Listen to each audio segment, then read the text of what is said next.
Fire Emblem Engage is, as of the time of this video, the latest entry in the Fire Emblem franchise. It was considered a success, selling well over 1 million copies. However, this was considered quite a modest number when compared to its predecessor, Three Houses. In fact, in the long run, even the spin off of Three Houses, Three Hopes, was able to outpace Engage's sales. Today, we'll be discussing why Three Houses succeeded, while Engage missed the mark.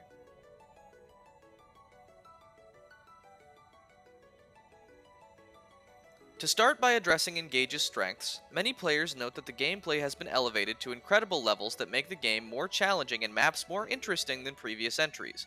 The art direction is also incredibly fitting for the general vibe the game gives off, and the sound design is, as always, outstanding.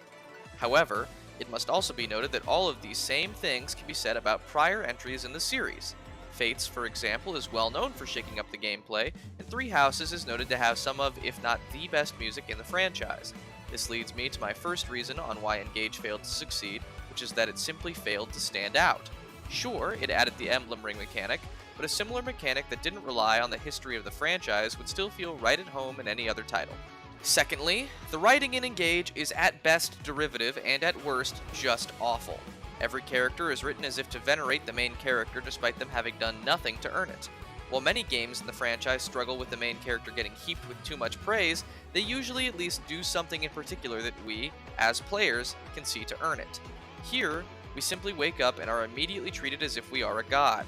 This could perhaps be forgiven if the story itself were more interesting, but instead we get a typical plot that the franchise is all too familiar with, coupled with genuinely bad pacing and voice direction that often feels unsuited to the characters, the task at hand, or both.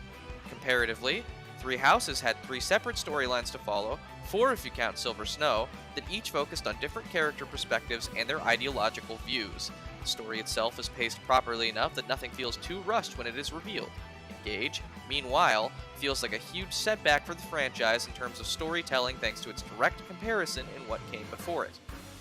Lastly, there is one factor to consider when looking at both games that I think was the final nail in the coffin in discussions about the two games, and that's replayability.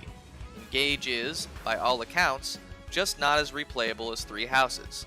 Three Houses, meanwhile, is probably the most replayable game in the franchise. Between its multiple routes, immediate access to every Cindered Shadows character on each new playthrough after beating it, unlockable items, and ability to immediately gain ranks by spending Renown in New Game Plus, Three Houses not only rewards its players for beating it, but encourages multiple playthroughs to give you more toys for future playthroughs. Comparatively, while the gameplay of Engage may remain one of the high points of the entire series, you lose everything at the start of each new playthrough.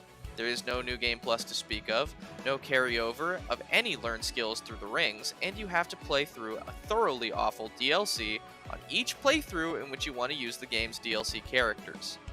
I think these factors collectively are why Three Houses ended up selling so much better than Engage, and why Engage, while not a bad game by any stretch, feels like such a step back for the franchise. But what do you think? Perhaps you feel differently than me, or even think that Engage is the best game in the series.